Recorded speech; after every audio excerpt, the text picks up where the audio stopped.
kulanti wacan daawadayaal idin ahaantiinba meel kastoo aad joogtaan kuna soo dhawaada kaftanka dhacdooyinka toddobaadka qodobada ugu waaweyn ee dhacdooyinka toddobaadkanna waxaa ka mid ah wararkii u dambeeyay ee coronaviruska oo kor u dhaafay 1 milyan oo qof adduunka oo dhan dalka Mareykanka oo 1300 hal maalin ku dhimatay dhakhaatiir Faransiis ah oo tiri dawada tijaabada ee coronaviruska ha lagu daweeyo wadamada Afrika wadamo Afrikaan ah ayaa la sheegay in aan wali laga helin coronaviruska qodobadaas iyo kuwa kaleba waad ku daawan doontaan halkani waa Sheewal Media toddobaadka iyo caalamka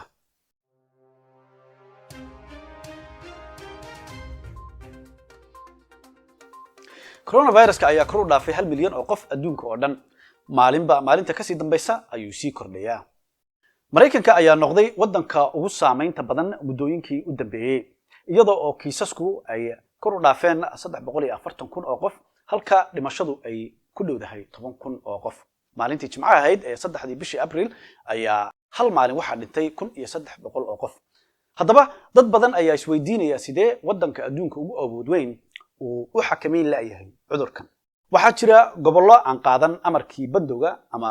kala fogaanshaha gobolladaasi waxaa ka mid ah gobolka Florida oo 2 toddobaad ka dambeeyay hirgelintii sharcigaasi Florida markii ay bilowday hirgelinta amarkaasi xayiraadda ee guryaha kiisasku jaaw waxay sii marayeen 5,000 oo qof aana ka dhan ayaan maqli jiray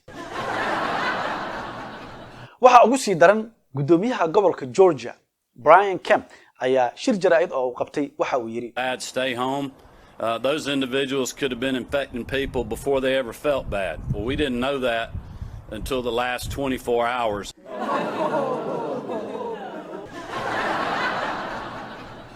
wuxuu yiri hadda baan ogaaday in uu qofka cudurka corona qaba laakiin aan calaamadihii cudurka ku cadeyn uu qaadsiin karo dadka kale laakiin mudane sidee ku dhici karta CDC-da ama xarunta xakameynta iyo ka hortagga cudurrada waxay ku taalaa gobolkaaga Georgia oo waliba 20 daqiiqo ayay u jirtaa gurigaaga Look at the guy in the back. He's probably saying, "Get out of here, idiot."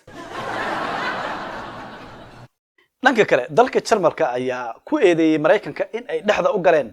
maaskarootooyin loo waday iyaka wala cid kale maaha waa farsamadii Trump Speaking of Trump toddobaadkan waxa uu yiri haddii cudurka corona inaga dilo 100,000 oo qof oo kali ah waan fiicanahay ayuu yiri bal aan dib u fiirino hadal aan hadda ka hor idin sheegnay Trump oo hadalkiisa sii wata ayaa yiri imisa ayuu horta hargabku inaga dilaa sanadkii waxa lagu yiri 70 ilaa 100,000 oo qof kulaha oo ma ogeyn waxa la igu sheegi waayay anu waxaan bes lahaa Trump waalidiisa wuxuu dhihi doonaa yaaba isgaarayba marka inta markuu corona inaga dilo isoo sheega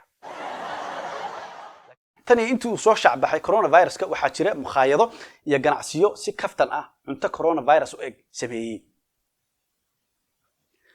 annaga uma baahnin inaan samaysano iyaga oo miro ah ayuu inoo baxaa halka dad qaar ee caruurtii u dhalatay ay u bixiyeen magacyada cudurkan laba mataano oo ku dhalatay dalka India ayaa loo kala bixiyay COVID iyo corona Imagine haddaan caruurteena u bixin lahayn dhibaato kasta oo ina soo marta gubaysi 77 abaarti daba dheer wasiirka maaliyadda ee Jarmalka ayaa toddobaadkan isdilay wasiirka ayaa la sheegay in uu u adkeysan waayay culayska la soo darsay ee coronavirus waa gaal oo iimaan ma laha laakiin markaad fiiriso waa nin daacad u ah dadkiisa iyo dalkiisa wuxuuna ka cabsi qabay in uu dadkiisa wax u qaban waayo inaga goormaan arkayna madax Soomaaliyeed oo u dhimata dalka laba dhakhaatiir oo Faransiis ah ayaa toddobaadkan waxay dhaheen dawada tijaabada coronaviruska aan ku dayno wadamada Afrika Cette étude en Afrique où il n'y a pas de masque, pas de traitement, pas de réanimation. waa gartood waxa la yiri lax waliba meesha is dhigta ayaa lagu qalaa hala yaabin hadaad aragtaan wadan ogolaada in dadkiisa lagu tijaabiyo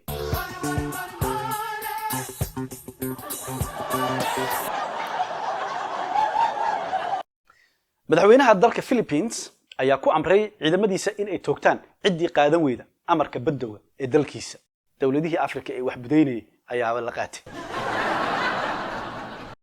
dalka Democratic Republic of Congo ayay isugu tageen malaria jadeeco shuban biyood coronavirus iyo Ebola 6 dal oo Afrikaan ah ayaa la sheegay inaan wali laga helin coronavirus wadamada Bujumbura South Sudan Burundi Sao Tome iyo Principe Malawi Lesotho iyo Comoros adeero hanawaalina kuwani malaha maba haystaan qalabka lagu baara coronavirus toddobaadkii hore waxaan ku kaftanay caabuqa corona waxa uu saameyn weyn ku yeeshay nolol maalmeedka Soomaalida qurbaha rag badan oo guryahooda in muddo ka maqnaan jiray ayaa hadda ku xaniban guryahooda caruur iyo aabahood aan is arki jirin ayaa isu yimid hayaabina haddaad aragtaan aabba Soomaaliyeed oo helay dawada coronavirus adliista ragga Soomaaliyeed xal ayay raadinayeen waa kuwa ragii qoomiyadaha kale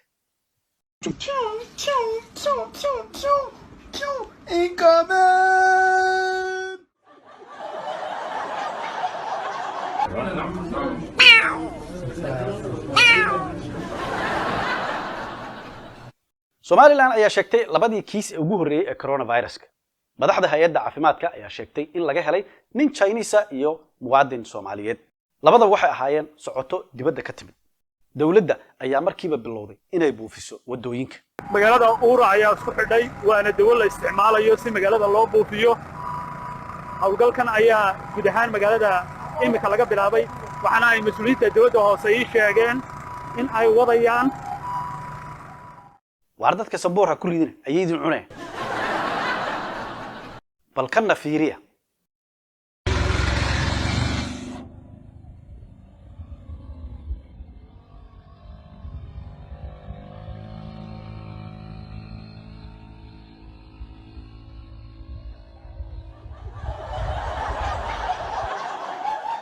أدير ردتك عيارتك كداف تاني واسنتي بيره لكن dawadan wax lagu buufinaya ee dawladaha waaweyn aysan haysanin maxay tahay talow Somaliland ayaa ballan qaaday in ay sii deynayso in ka badan 800 oo maxbuus si ku meel gaar ah iyadoo oo loo adeegsanayo la dagaalanka faafitaanka cudurka cusub ee coronavirus waa ilaahay mahadi cordoon waa la soo deyn doonaa ugu dambeyn ma cordoon kuma jiro dadka la soo deynayo oo waayo madaxweynaha ayaa amar ku bixiyay inaan la cafin doonin maxaabiista galay dambiyada waaweyn sida ganacsiga khamriga falalka burcadbadeednimada falalka argagixisanimada dil iyo kursi laakiin madaxweyne cordoon intaas oo dambi midna ma uusan gelinayn Somali baan ahay ha mise Soomaalinimo oo la raadiyo dambi ka weyn ma jiro Soomaaliya ayaa iyana dhowr bari kadib ballan qaaday talaabo taas oo kala ah siina deynaysa 200 oo maxbuus Somaliland oo ilaa iyo hadda hormuud u ah Soomaaliya siyaasiyiinta dawladda Soomaaliya ayaa toddobaadkan la sheegay in ay mushaharkoodii bishan ugu deeqday tabarucaad loo ururinayay Turkiga war shacabkana u talisaan ee gaajada u dhimanaya siiyadhe Turkiga lacageedan kaga baahnay reer Somaliland oo coronavirus-kii xiray وارياه واركرولي ولا قبتي دحال بليس كي قبتي تليان قيبت لو سو بدلي با كو دغيبا محكمه تلديق الدولاد بو كخنيو محكمه دارورت لغينيو waa wax yaro madax dhuuban ilaahay yaa ku keenaya madax dhuuban kulaha warbalaha Faysal Ali Waraabu ku khalday adduunkii ayaa bilaabay in ay siyaabo farsamaysan u wacyigeliyaan shacabkooda taxadarka coronavirus haddaba fanaanka Soomaaliyeed Axmed Budul oo caan ku ah dhaantooyinka ayaa soo qaaday dhaantadan fayraskiyo corona laga fajaacay fidma weeyaan adduunka ku faafay ee ficil yeelo bulshooy feejigowba ku idhi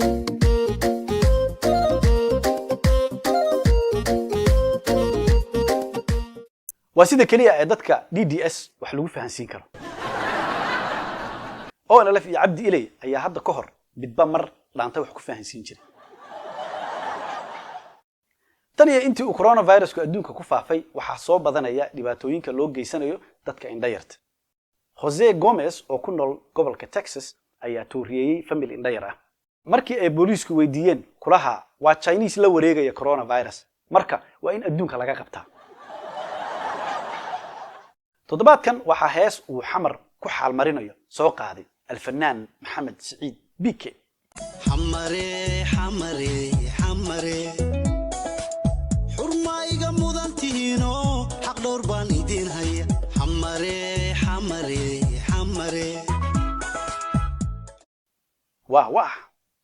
لكن اوغاس والله soo daahday bahash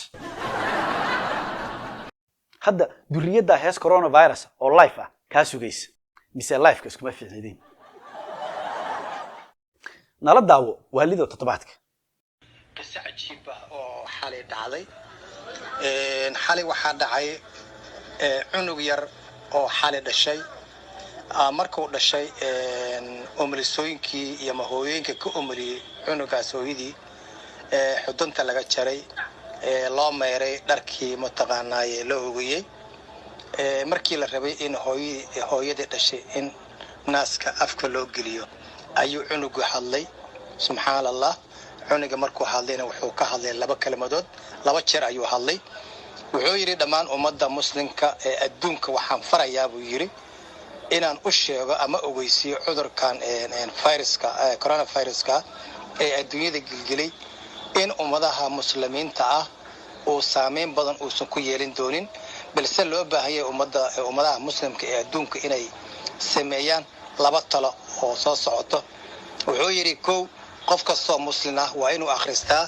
17 qul walle 17 qul walle qof kastoo muslim inuu akhristaa labo in subaxii markuu waaga bariyo la cabo shaah qareer ah oo laba jeer la kabado shaah qareer anaga culimada waxay nagu dhaheen waa xabad sawdo maraq malab toon leen dhanaan iyo sinjibiin fariintaas ayuu cunugaas akhri ayuu sheegay markuu intaas sheegay isla markii cunugi waa geeriyooday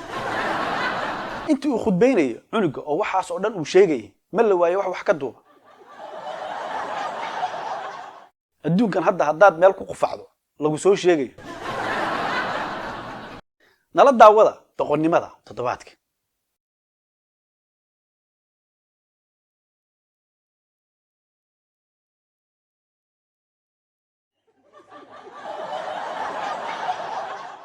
nin walba kaadida xoolihiisa ha cab daawadayaal barnaamijkeennii toddobaadka waa naga inta aan hawada dib ugu kulmi doono toddobaadka dambe haddii alla idmo aniga iyo bahda Shaywaal Media waxaanu idinkaga tegaynaa sidaas iyo nabadgelyo